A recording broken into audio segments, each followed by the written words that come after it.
नमस्कार, मैं रविश Kumar. Supreme court में किसान आंदोलन को मौजूदा जगह से हटाने को लेकर याचिकाकर्ता के वकील हरीश साल्वे और सरकार के वकील अटॉर्नी जनरल तुषार मेहता ने जो दलीलें रखी हैं, उनमें आंदोलनों के भविष्य की झलक देखी जा सकती है।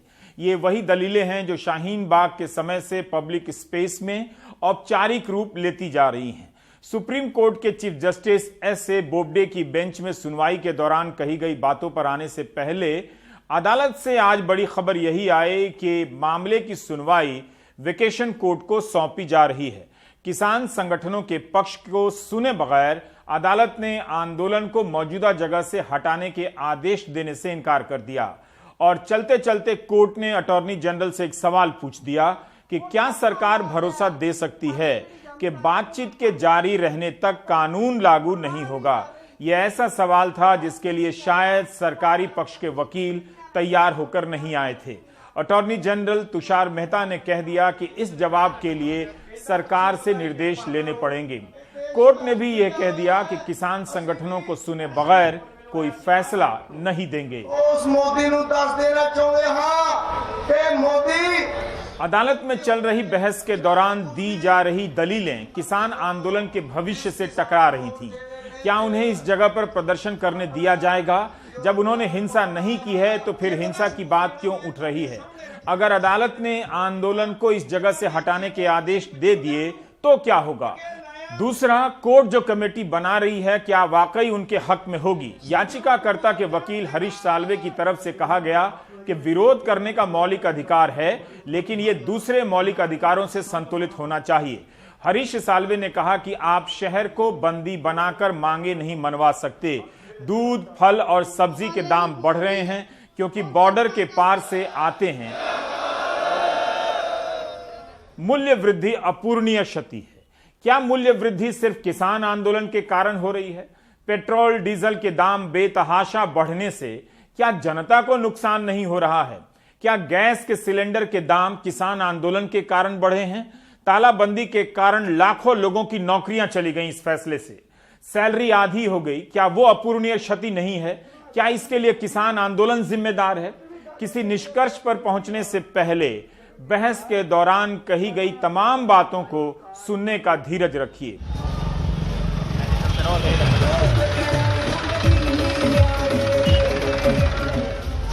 चीफ जस्टिस के सवालों के जवाब में केंद्र सरकार के प्रतिनिधि वकील अटॉर्नी जनरल तुषार मेहता ने कहा कि यह लोग 6 महीने की तैयारी के साथ आए हैं। इस तरह से रोड को ब्लॉक करने की इजाजत नहीं दी जा सकती है। जो किसानों ने रास्ता ब्लॉक किया है उसे हटाया जाए ताकि लोगों को फ्री मूवमेंट का रास्ता मिले। तुषार मेहता ने कहा कि बिना मास्क या सोशल डिस्टेंसिंग के इस तरह के प्रदर्शन जारी रखने की अनुमति नहीं दी जा सकती है। चीफ जस्टिस ने पूछा कि क्या यह सही है कि अगर एक रास्ते पर बैठे हैं तो पूरा शहर प्रभावित हो रहा है? अटॉर्नी जनरल ने कहा कि किसानों ने सीमाओं को बंद कर रखा है। रास्ता किसानों ने नहीं रोका, हमारा रास्ता गवर्नमेंट सेंटर सरकार मोदी ने रोका हुआ है। हम तो आगे जाना चाहते हैं, हमको उसमें बैठने के लिए मजबूर कर दिया है, पर हम सरकार को चेतावनी देते हैं अगर उन्होंने हमारी मांगे नहीं सुनी, वो तो पार्लियामेंट का कहते हैं अभी आगे ना दिल्ली किसान बढ़े, हम तो उसकी एक इट पर बैठ जाएंगे। ये पार्लियामेंट हमारी है, पब्लिक की है। भाई संविधान ने हमारे को राइट दिया है, जंतर मंतर और रामलीला मैदान, हमारे को वहाँ पे प्रोटेस्ट करने का राइट क्यों नहीं दिया गया? दिल्ली कूच करने का बताया था सरकार को पहले से ही, तो ये सरकार ने खड्डे खोदते हैं हमारे रास्ते में और पानी की बिशारे मारी है। सरकार ने बैरिकेडिंग करके हमारे रास्ते रोक के गए। कमाल की दलील थी। एक बार लगा कि इसकी कोई काट नहीं है। अगर कोविड की चिंता में इस आंदोलन को हटा देना चाहिए तो फिर क्या तुषार मेहता को पता नहीं होगा कि सरकार की तरफ से हो रहे किसान सम्मेलनों में सोशल डिस्टेंसिंग का पालन हो रहा है या नहीं हो रहा है? 16 दिसंबर की यह तस्वीर है। ग्वालियर में कृषि मंत्री नरेंद्र सिंह तोमर की सभा है। क्या इस सभा की तस्वीरें बता रही हैं कि यहां सोशल डिस्टेंसिंग का पालन किया गया और लोग मास्क पहनकर आए थे? अगर सरकार के मंत्री कोविड की चिंता के बगैर ऐसे किसान सम्मेलन कर सकते हैं तो फिर किसानों के आंदोलन को हटाने के लिए कोविड की दलील क्यों? जब तक व्हाट्सएप में गुड मॉर्निंग मैसेज भेजने का अधिकार बचा है आपके पास, उसके जश्न में डूबे रहिए। इस खुशी में किसी को गुड मॉर्निंग मैसेज भेजने के बाद 2 समोसे भी खाते रहिए। इस सुनवाई के दौरान बीच बीच में चीफ जस्टिस की भी टिप्पणियां आती रहीं, जिन्हें हमारे सहयोगी आशीष भार्गव भेजते रहे। उन टिप्पणियों का संकलन, कुछ टिप्पणियों का संकलन इस प्रकार है। चीफ जस्टिस ने कहा कि हमें यह देखना होगा कि किसान अपना प्रदर्शन भी करें और लोगों के अधिकारों का उल्लंघन भी ना हो। हम स्वीकार करते हैं कि किसानों को विरोध का अधिकार है, इसमें हम हस्तक्षेप नहीं करेंगे। सरकार और किसानों के बीच बातचीत होनी चाहिए, इसलिए हम कमेटी के गठन के बारे में सोच रहे हैं। हम स्वतंत्र और निष्पक्ष समिति के बारे में सोच रहे हैं। बातचीत भी चले और प्रदर्शन भी जारी रहे। विरोध प्रदर्शन को रोकने के लिए पैनल सुझाव दे सकता है, लेकिन हम यह भी सुनिश्चित कर रहे हैं कि किसी भी नागरिक के अधिकारों का हनन ना हो, ना कोई हिंसा हो। कमेटी बनाने की बात पर पंजाब सरकार की तरफ से पी चिदम्बरम ने कहा कि सरकार को कमेटी बनाने से कोई आपत्ति नहीं है। बहस के दौरान एक जगह पर याचिकाकर्ता के वकील हरीश साल्वे ने कहा कि कोई पब्लिक संपत्ति को नुकसान पहुंचाता है तो उससे नुकसान की राशि वसूली जाए। सार्वजनिक संपत्ति के नुकसान की चिंता वाजिब है, लेकिन किसान जब दिल्ली की तरफ आ रहे थे तब सार्वजनिक संपत्ति नाम की सड़क को बीच से किसने काटा था? क्या सरकार जनता को रोकने के लिए सार्वजनिक संपत्ति का नुकसान ऐसे कर सकती है, तब भी जनता की तरफ से कोई हिंसा ना हो, उकसावा ना हो? इस चर्चा के संदर्भ में चीफ जस्टिस ने कहा कि क्या आप जानते हैं कि जुर्माना अदा करने के लिए शिवसेना को बॉम्बे हाईकोर्ट ने आदेश दिया था, उसका क्या हुआ? तो साल्वे ने कहा कि कभी जुर्माना नहीं भरा गया। पी चिदम्बरम ने कहा कि रास्ता किसानों ने नहीं, पुलिस ने रोका है। कोर्ट ने कहा कानून व्यवस्था का मसला पुलिस पर छोड़ देना चाहिए। भारतीय किसान यूनियन ग्रुप भानु की तरफ से वकील एपी सिंह ने बहस की शुरुआत की और कहा कि देश कृषि प्रधान देश है। कोरोना और तालाबंदी के समय किसानों ने देश को बचाया है। रहीमन धागा प्रेम का मत तोड़ो चटकाए। चीफ जस्टिस ने यूनियन से कहा कि दिल्ली को ब्लॉक करने से दिल्ली के लोग भूखे हो जाएंगे। आपका उद्देश्य तब तक पूरा नहीं होगा जब तक बातचीत ना हो। अगर ऐसा नहीं हुआ तो आप सालों तक प्रदर्शन पर बैठे रहेंगे, लेकिन कोई नतीजा नहीं निकलेगा। चीफ जस्टिस ने कहा कि जो लोग प्रदर्शन के लिए रामलीला मैदान जाएंगे वो शांति रखेंगे या नहीं ये नहीं कह सकते। हम आपको प्रदर्शन से नहीं रोक रहे, आप प्रदर्शन कीजिए। प्रदर्शन का एक मकसद होता है, आप सिर्फ प्रदर्शन पर नहीं बैठ सकते हैं, बातचीत करनी चाहिए। किसानों को बड़ी संख्या में दिल्ली में प्रवेश करने की अनुमति दी जानी चाहिए या नहीं, यह फैसला पुलिस का होगा, ना अदालत का, ना कि सरकार का जिसका आप विरोध कर रहे हैं। हम तो आना चाह रहे थे, जितने बैरिकेड लगाए सरकार ने लगाए ना, हम तो आना चाह रहे थे। लेकिन अब ये थोड़ा ही है कि पहले सरकार उस तरफ मनाए, फिर सरकार उस तरफ मनाए, हमें डंडे मारे, हमें मुकदमे 3 मुकदमे 307 के दर्ज कर दिए हमें बैरिकेड तोड़ने पे। क्या किसको मारने जा रहे थे? हम अपनी बात मनवाने के लिए, दिल्ली हमारे देश की राजधानी है, हम दिल्ली अपने देश की राजधानी में प्रदर्शन नहीं कर सकते। ये कौन सा लोकतंत्र है? सुप्रीम कोर्ट को एक्शन लेना चाहिए, सरकार के ऊपर दंडित करना चाहिए सरकार को। आपने क्यों नहीं आने दिया इनको? क्यों इतना बड़ा बखेड़ा करवाया? यहाँ पे हमें बिठाया तो सरकार ने बिठाया। इस तरह बहस चलती रही। अदालत ने याचिकाकर्ता से पूछा कि आपने सुप्रीम कोर्ट के आदेश की कॉपी किस किस को दी है। याचिकाकर्ता ने कहा भारतीय किसान यूनियन, टिकैत आदि को दिया है। तब चीफ जस्टिस ने पूछा क्या किसान संगठनों के आज के सुनवाई में शामिल ना होने पर भी हम कमेटी का गठन कर दें? जवाब में अटॉर्नी जनरल ने कहा 42 संगठन हैं। तब कोर्ट ने कहा कि कल भी सुनवाई पूरी नहीं होगी और हम किसान संगठनों को सुने बगैर आदेश जारी नहीं करेंगे। एक तरीके से सुप्रीम कोर्ट ने इस फैसले में किसान आंदोलन को हरी झंडी दे दी है और कहा है कि उसका विचार ये है कि किसानों के इस आंदोलन को, इस विरोध प्रदर्शन को इजाज़त देनी चाहिए, बिना किसी बाधा के ये चलता रहे और इसके साथ साथ किसी भी प्रदर्शनकारी या फिर पुलिस द्वारा हिंसा नहीं की जानी चाहिए, शांति भंग नहीं की जानी चाहिए। 3 जजों ने अपने इस फैसले में ये भी कहा है कि उसका विचार ये है कि विरोध प्रदर्शन करना एक मौलिक अधिकार है और किसानों को भी ये अधिकार है कि वो अपनी बात रखने के लिए विरोध प्रदर्शन कर सकते हैं, लेकिन ये सब पब्लिक ऑर्डर के अधीन है और कानून के मुताबिक होना चाहिए। इस दौरान किसी की भी जान नहीं जानी चाहिए और ना ही किसी की संपत्ति का नुकसान होना चाहिए। ये एक सुप्रीम कोर्ट ने जो ये फैसला दिया है, इससे किसानों के इस आंदोलन को और बल मिलेगा। हालांकि शाहीन बाग के मामले में सुप्रीम कोर्ट ने कहा था कि आप कोई भी पब्लिक स्पेस यानी कोई सड़क या कि सार्वजनिक जगह पर प्रदर्शन नहीं कर सकते। सुप्रीम कोर्ट में जो फाइंडिंग्स आई हैं उसमें ये है, सुप्रीम कोर्ट ने कहा है कि कमेटी बननी चाहिए और एक कमेटी जो बनेगी वो आप लोग के बीच में नहीं कुछ भी नहीं, नो कमेंट्स प्लीज। जब तक हमारे वकील उनसे सलाह करके हम कोई डिसीजन नहीं लेते, नो कमेंट। किसानों की लड़ाई अब इस पर आकर सिमट जाएगी कि उनका सारा समय इसी में जाएगा कि वे साबित करें कि किसान है भी या नहीं। 16 दिसंबर को किसान आंदोलन और किसानों की हालत से दुखी संतराम सिंह ने गोली मारकर आत्महत्या कर ली। किसान आंदोलन के मंच से संतराम सिंह को श्रद्धांजलि दी गई और 2 घंटे तक शबद कीर्तन हुआ। आंदोलन के 12 प्रतिनिधि संतराम सिंह के डेरे पर भेजे गए हैं। सुखबीर सिंह बादल और हरसिमरत कौर बादल बाबा राम सिंह के दर्शन करने के लिए नानकसर सिंगड़ा गांव पहुंचे। मुख्यमंत्री मनोहर लाल खट्टर, मुख्यमंत्री अरविंद केजरीवाल, कांग्रेस सांसद राहुल गांधी समेत कई नेताओं ने संत राम सिंह को श्रद्धांजलि दी है। इस बीच जैसे जैसे सरकार से बातचीत अनिश्चितता की दिशा में बढ़ रही है, किसान आंदोलन का मंच स्थायित्व की तरफ बढ़ने लगा है। शुरू में ट्रैक्टर की ट्रॉली पर ही अस्थायी मंच बना था, उसके बाद पिछले हफ्ते मंच को व्यवस्थित रूप दिया गया, लेकिन अब इसे और बड़ा किया जाने लगा है और ठोस आकार दिया जा रहा है। यहाँ सर्द भरी हवाएं इतनी तेज हैं कि मंच के किनारे के पर्दे उड़ने लग जाते हैं। आज सुबह भी टिकरी बॉर्डर से एक किसान की मृत्यु की खबर आई। बठिंडा के गांव तुंगवाली के किसान जय सिंह की मौत हो गई। कहा जा रहा है कि ठंड से मौत हुई होगी।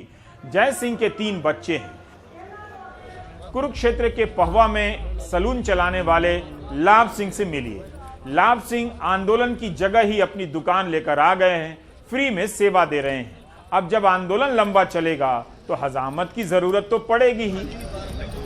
तो ये सारी सेवा यहाँ पे मुफ्त चल रही है? हाँ जी, ये सब सेवा मुफ्त चल रही है। अच्छा, तो क्या क्या यहाँ पर सेवा आप दे रहे हैं? कटिंग है, हाँ। जो दाढ़ी है, सेव है, धागा है, क्लाइंट का कलर है, जो भी जरूरत है वो कर रहे हैं। अच्छा, और सारा फ्री में? सब फ्री में, हाँ जी। तो आप लोग क्या वेटिंग में खड़े हुए हैं जी? हाँ हाँ, कलर कराना है। क्या कलर कराए आपने? हाँ, कराया है, इसने कराया है। अच्छा, अभी दाढ़ी बनाएंगे। अच्छा, अभी कलर करा के खड़े हुए हैं। हाँ। और अभी दाढ़ी बनवाने का भी प्रोग्राम है। हाँ, बाल भी कटाना है। अच्छा, बाल भी कटवाने हैं। बाल अच्छा, भी कलर करा के बोला है। एक तरफ कानून के नुकसान को लेकर किसान आंदोलन कर रहे हैं, तो दूसरी तरफ इसके फायदे बताने के लिए सरकार ने खुद को प्रचार युद्ध में झोंक दिया है। गोदी मीडिया से लड़ने के बाद किसान आंदोलन अब डिजिटल स्पेस में लड़ने आ गया है। @किसान एकता मोर्चा के नाम से ट्विटर, फेसबुक और इंस्टा पर खाते खोले गए हैं। क्या किसान एकता मोर्चा के ट्विटर हैंडल से किसान आंदोलन प्रोपेगेंडा की लड़ाई लड़ लेगा? क्या इतना ही काफी है? हम लोगों को ऐसे दिखाया जा रहा है, ऐसे दिखाया जा रहा है जैसे हम लोग किसान नहीं है। डायरेक्टली वो हम पे, एक तो होता ना इनडायरेक्टली, डायरेक्टली वो हम लोगों पे वार कर रहे हैं कि हम आतंकवादी हैं, हम वकवादी हैं, हम पक्षपाती हैं, माओवादी हैं। क्या क्या नाम नहीं दे रहे हम लोगों को। हम लोगों ने ये जरूरत समझी कि हमारी भी एक टीम होनी चाहिए जो हर एक बात को काउंटर करे।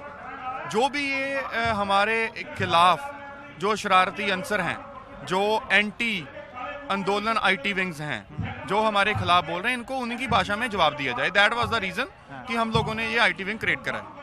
किसानों को एहसास होने लगा है कि उनकी लड़ाई मुद्दों से ज्यादा प्रोपेगेंडा से है। किसान एकता मोर्चा के अलावा एक और ट्विटर हैंडल है जो आंदोलन का तो नहीं है मगर आंदोलन के बारे में है।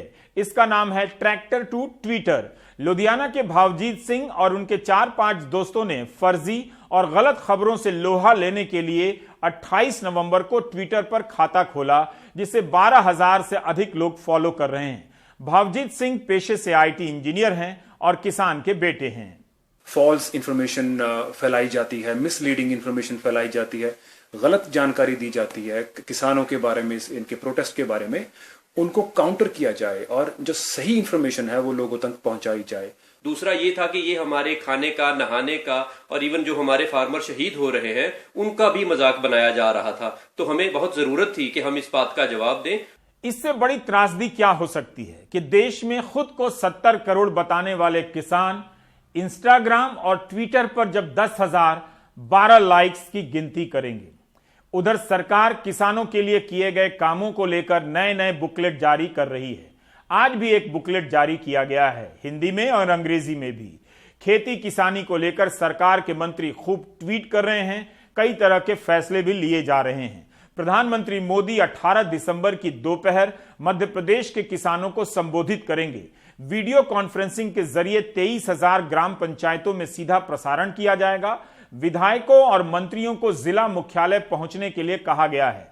इस दौरान 35 लाख किसानों को 1600 करोड़ की राहत राशि भी दी जाएगी। हमने देखा है कि किस तरह से मुख्यमंत्री हों, तमाम केंद्रीय नेता हों या बीजेपी के मध्य प्रदेश के आला नेता हों, उन्होंने किसानों के सम्मेलन को संबोधित किया है, राजधानी भोपाल में भी, दूसरे शहरों में भी। और अब प्रधानमंत्री नरेंद्र मोदी कल दोपहर 2 बजे संबोधित करेंगे किसानों को। और ये माना जा रहा है कि जो खरीफ 2020 में फसल का नुकसान हुआ है उसके लिए अनुमानित राशि लगभग 1800 करोड़ रुपए की सौगात किसानों को देंगे। और साथ ही साथ किसान क्रेडिट कार्ड और तमाम ऐसी चीज़ें, जो मुख्यमंत्री हैं वो रायसेन में मौजूद रहेंगे और तमाम जो बड़े नेता हैं वो दूसरे संभाग या दूसरे जिलों में, मुख्यालयों में इसको वेबकास्टिंग के माध्यम से तमाम दूसरे तरीकों से किसानों तक पहुंचाने की बात की जा रही है।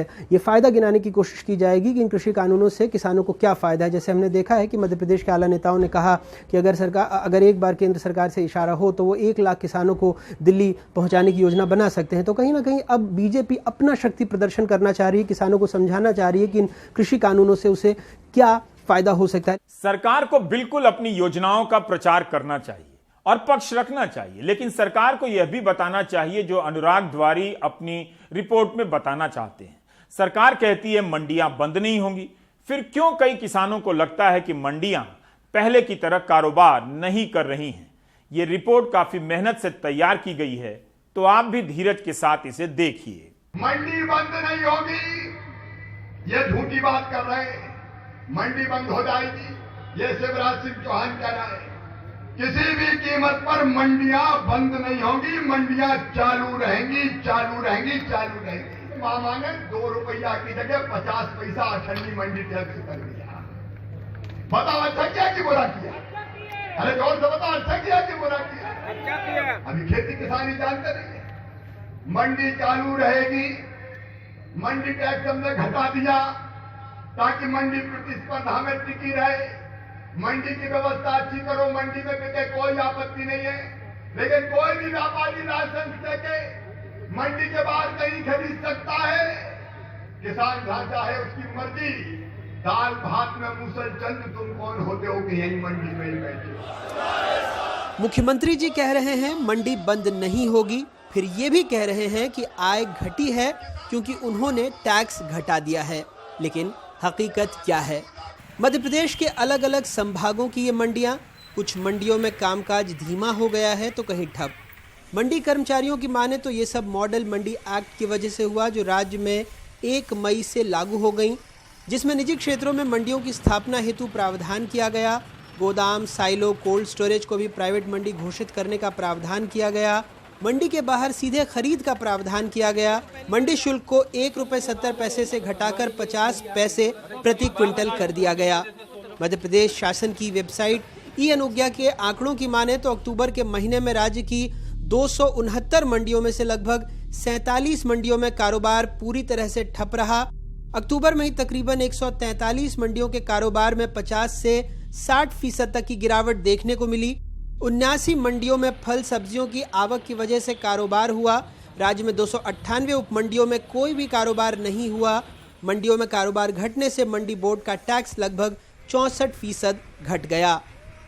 अप्रैल से ये अपने यहाँ जब जून से केंद्रीय अध्यादेश लागू हुआ, जब से अब तक की स्थिति में कम से कम 70% की आय होती गिरावट है मंडी, जबकि मंडी के अंदर कोई टैक्स नहीं है व्यापारी को, और मंडी के बाहर टैक्स नहीं है, अंदर टैक्स है।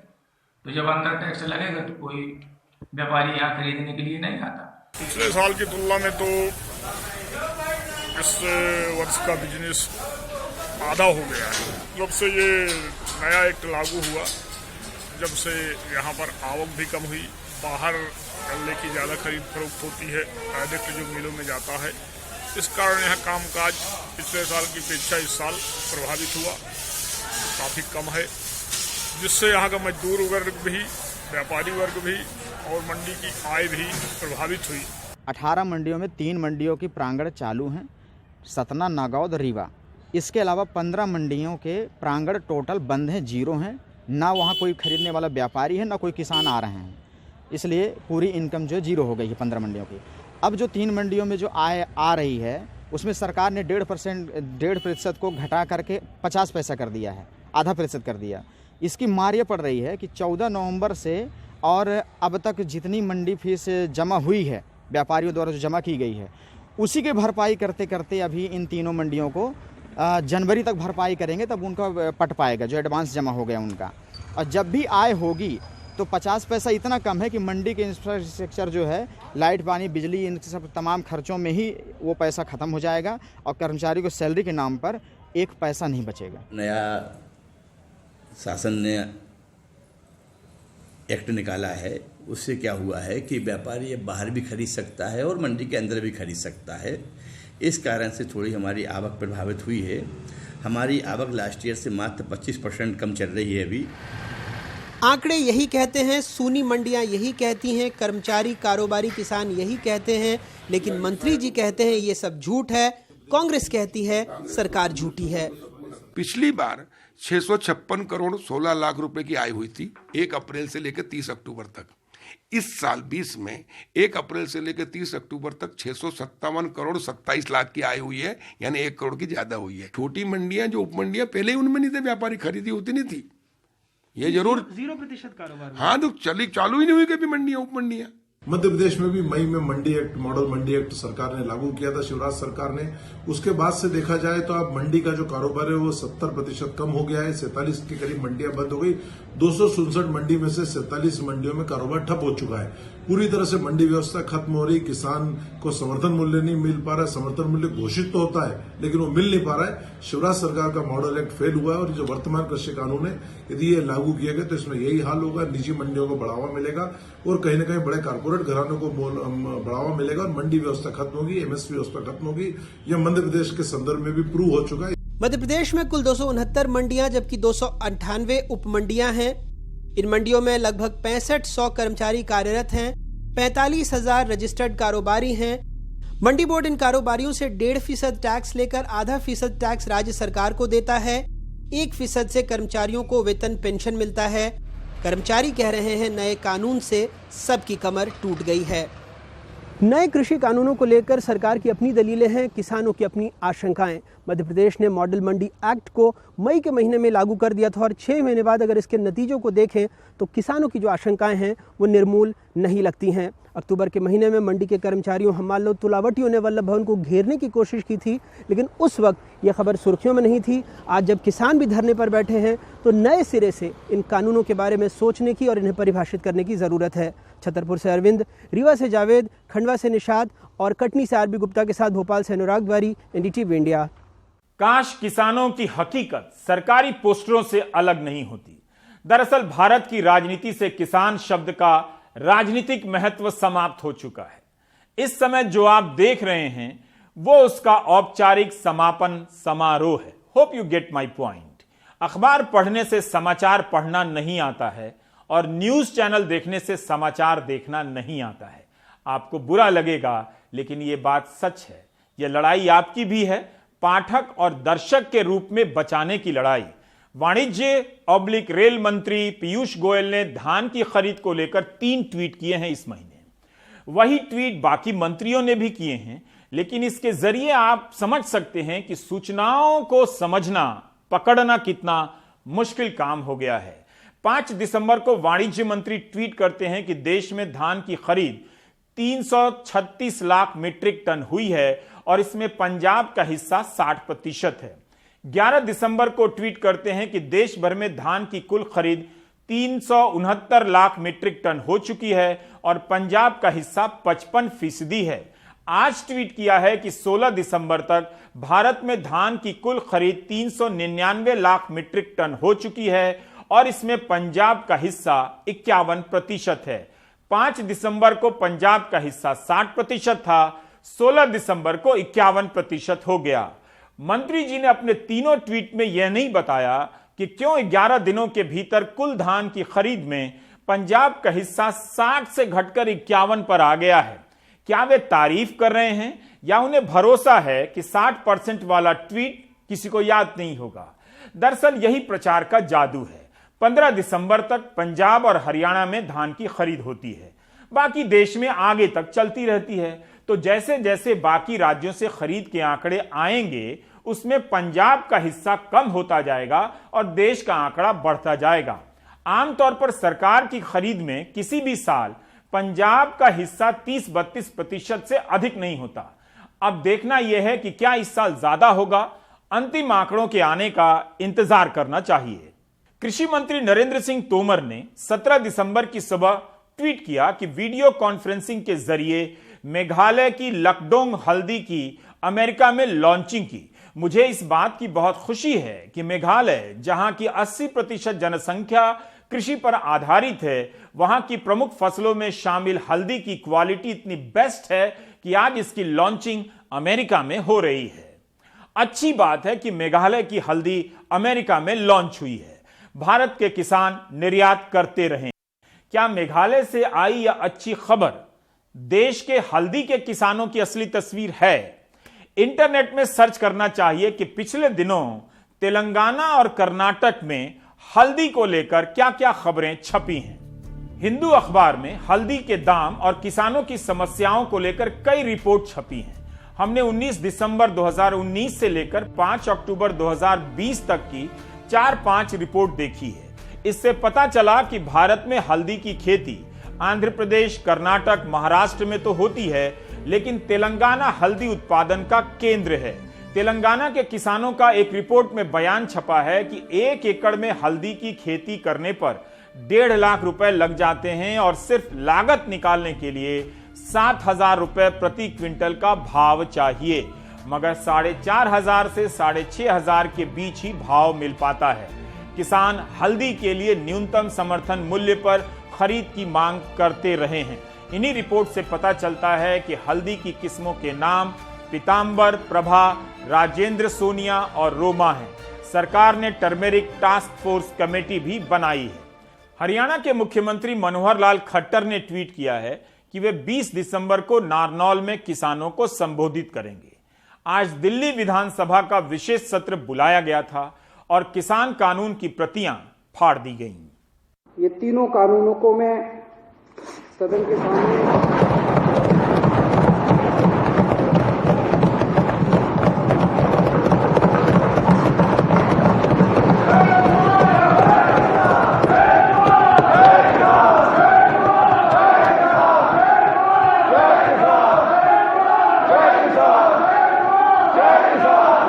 इन दोनों कानूनों को फाड़ते हुए मुझे बेहद दर्द हो रहा है। मेरा बिल्कुल मकसद नहीं था इसे फाड़ने का, लेकिन आज जब मेरे देश का किसान सड़कों के ऊपर 2 डिग्री टेम्परेचर के अंदर सड़कों पे सो रहा है और वो तकलीफ में है, तो मैं अपने देश के किसान और अपने देश के जवान के साथ गद्दारी नहीं कर सकता। ब्रेक में जाने से पहले एक और खबर है। इलाहाबाद हाईकोर्ट ने फैसला दिया था कि डॉक्टर कफील खान पर अवैध रूप से नेशनल सिक्योरिटी एक्ट लगाया गया। उन्हें 6 महीने जेल में बंद रखा गया। यूपी सरकार इस फैसले के खिलाफ सुप्रीम कोर्ट चली गई, जहां उसकी अपील रिजेक्ट हो गई है। अवैध रूप से एनएसए लगाए जा सकते हैं इस देश में, लेकिन आप चिंता मत कीजिए। गुड मॉर्निंग मैसेज भेजने की आजादी जब तक व्हाट्सएप में है, तब तक रिलैक्स रहिए और ब्रेक ले लीजिए।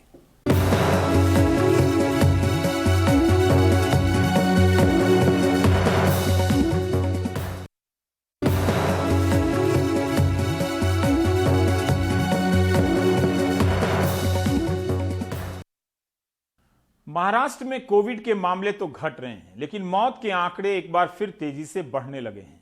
एक दिन में 95 मौतें हुई हैं। भारत के कुल एक्टिव मामलों में 19% मामले महाराष्ट्र से हैं, वहीं कुल मौतों में 33% महाराष्ट्र से।